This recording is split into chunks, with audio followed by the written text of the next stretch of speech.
ഞങ്ങളങ്ങനെ പറിച്ചു guys. Oh my God. ഏ ഇനി നമുക്കിത് ഉപ്പിലിട്ട് തിന്നാൻ പോവാ. ഉപ്പ് മുളകിട്ട് പറിച്ചോ. പറിച്ചിട്ടേ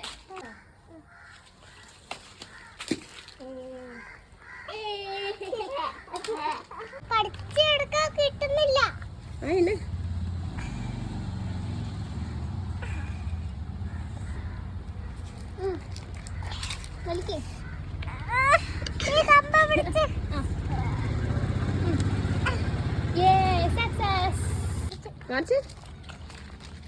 എത്ര പേർക്കുണ്ട്? 2 പേർക്ക്. ഇതാണ് 2 പേർക്കാ.